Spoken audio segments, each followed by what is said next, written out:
Today on Beauty from Trashes, we are going to be recycling bottle caps and old DVD boxes.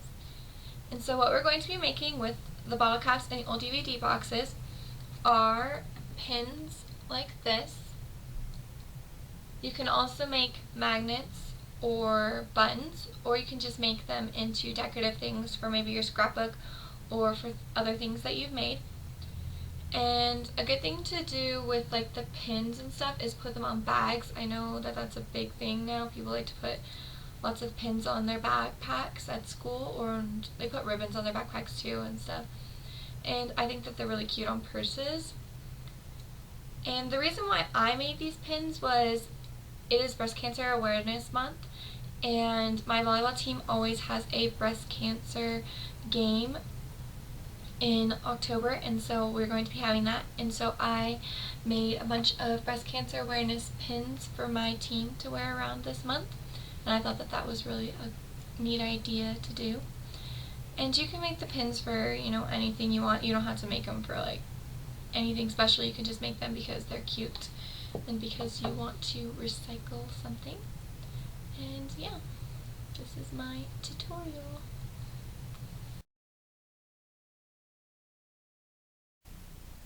For your supplies, you'll need your bottle caps, DVD cases, old ones that you don't really need anymore. Like in my family, we take the DVDs out of our cases and we put them in this huge case, and it keeps like, you know, like 150 DVDs in like this tiny little case instead of having like 150 of these things, which takes up a lot of space. You'll need a pair of scissors and then fabric, and so you can use some of your scrap fabric that you have because you're only going to need like a small amount for each button that you make, and so that is really cool that you can just use like a bunch of scraps that you have. But if you don't have a lot of scraps, or if you want to make specific types of buttons, then you're going to need to go buy some. And the fabric that you want to pick is stuff that has pictures that are quarter size, because that's the same as a bottle cap, and you can just take a quarter to the store or a bottle cap with you and kind of measure out how big the pictures are. And so on this one I have these cherries and some tiny cupcakes over here, and then I'm going to make breast cancer awareness pins, and so I bought ones with little pink ribbons on them, and they're the right size. And then you can get printed ones with just like tiny flowers and stuff like that, and then it doesn't really matter how big they are.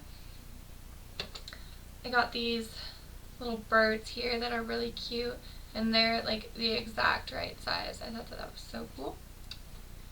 You can also get fabric with words on them. So this says love right there, and I like this fabric. I like how it has the words on it, and of course the words had to be small again, and that was kind of hard finding fabric that had words small enough to do that, because not a lot of fabric has words on it.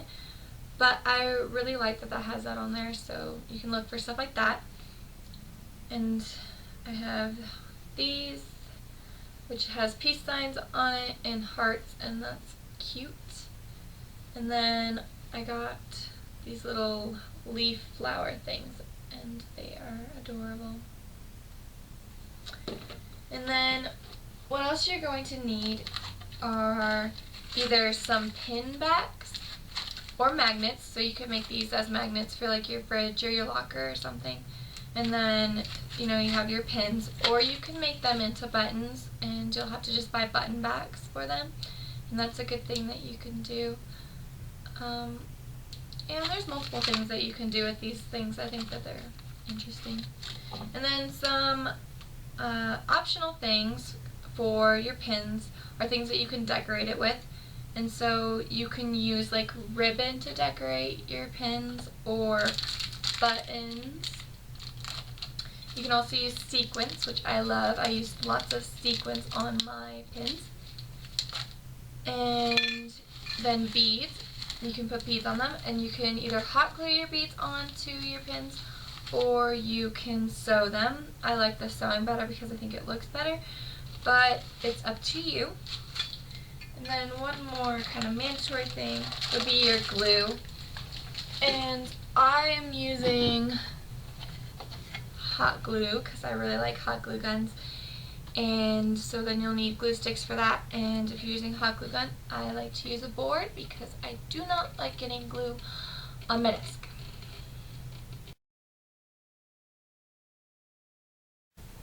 So the first thing we're going to want to do is to cut our DVD box up so that we can have the flat back surfaces like this one here. So that's what we're trying to get. And so to do that, just open up your DVD box, and you'll see that on one side you have the place where the DVD went, and then on the other side it'll just be plain and flat. And so this is the side that you're most likely going to use. But if you work really hard and cut well, you can also use like the inside of this and like these corners if you want. And on the DVD boxes, they have like this film cover here. And you can keep this and recycle it with other projects. Like if you make duct tape wallets or anything like that, you can use this film cover as the place where you put your ID. And it's see-through so that people can see it, and so that's a good suggestion for that. And so yeah, you're just going to cut up this slit here and then cut your circles for your pins from that. And so just take like a bottle cap and put it down and cut your circles. And so once you've done that, you're going to need to cut your fabric. And so just basically do the same thing. Take your bottle cap and put it on the fabric, and then you're going to need about 1/2 inch around the edge of the fabric for your bottle cap to cover. And so what you'll just do is just put your bottle cap there and then cut around it so you have a piece like this. So here's my picture of my birdie right here, and I cut around it so that I could cover my bottle cap like so. Before you go any further with your bottle cap, you're going to need to figure out how you want to decorate it. And so if you want to do something like this, which I sewed the word love on here, you're going to need to first sew that onto your strip of cloth that you made before you glue it onto your bottle cap. And I also sewed these beads onto this, and so I had to do that before I glued the fabric onto the bottle cap. And so you're going to need to figure out if you're going to want to do any sewing like that, or if you just want to do something like this where I put sequins on the fabric and I just glued them on the top. So I put the fabric on first before I glued them. And I did that with this one as well. And then I glued these beads onto this one. Or you don't have to do any decoration at all, and you can just leave it plain like this one. I don't have any decorations on it. So it's all up to you. So if you figure out that you need to sew something on, you need to do that before you glue it onto your bottle cap. And so now I'm going to start with gluing this piece on because I'm not sewing anything onto it. And so the first thing I'm going to do is I'm going to cover the top of the bottle cap with glue, and then I'm going to place the fabric, the middle part of the fabric, whatever I want showing, on top of that. Just get my glue gun.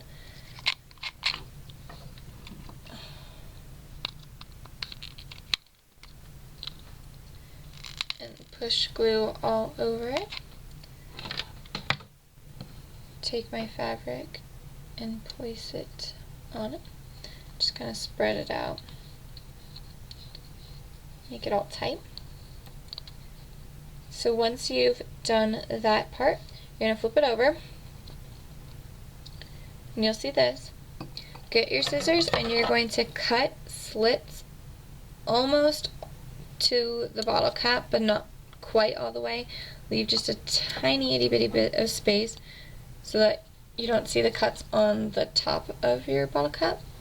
But this will make it easier for you to wrap the fabric under the bottle cap.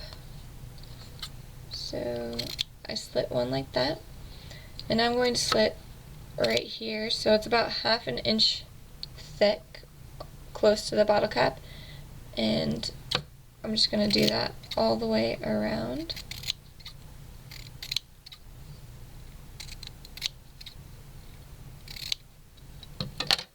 And the size of the slits doesn't really matter that much. So now I have all these flaps. And now what I'm going to do is take my glue gun again and just glue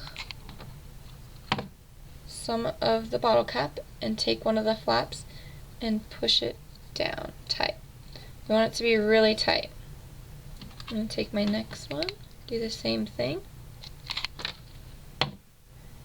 Glue it down.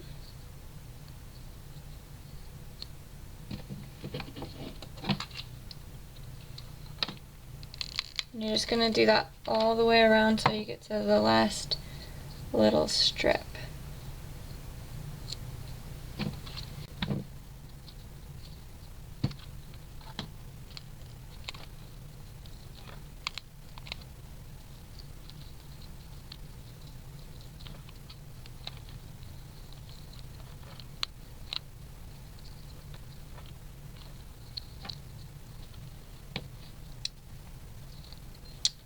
Alright, so I'm done with that.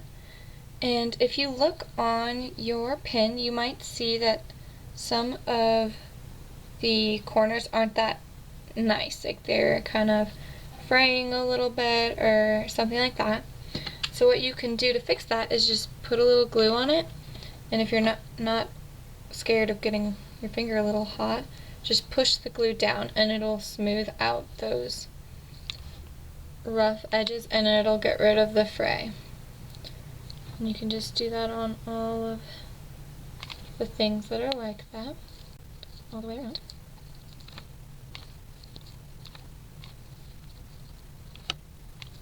And that's only if you're okay with getting your fingers a little wet. Like, it won't burn you that much, but it does get a little hot.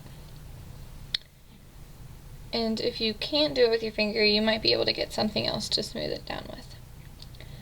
So now that I have this, if I want to put anything on this, I'm going to do it now.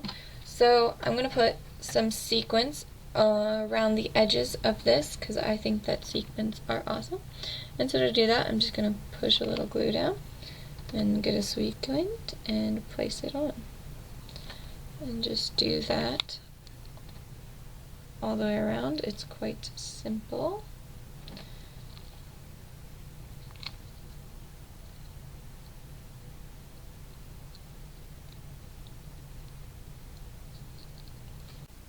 Now that I have the sequins all on my beautiful pin, or whatever decoration you wanted to put onto your pin, I'm going to put the back on. And so this is the DVD box that I've cut to the same size as the back of my pin. And all I'm going to do is take my glue gun and put glue all the way around the edge of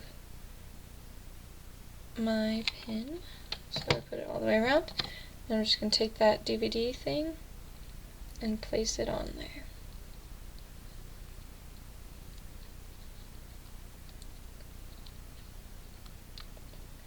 Once you've done that, whatever you want to make your pin, so I'm going to make mine a pin, but if you're going to make yours a magnet or a button or anything like that, you need to put the back of that onto here. And so here's my pin back, and I'm going to line it up with the face so that it's not turned or anything.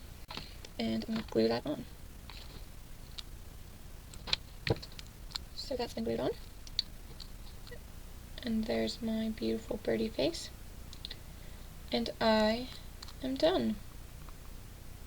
Thank you for watching this video. If you enjoyed it, please give me a thumbs up and subscribe to my channel. I try and put out at least one new video a week. And you can always follow me on Facebook and Twitter.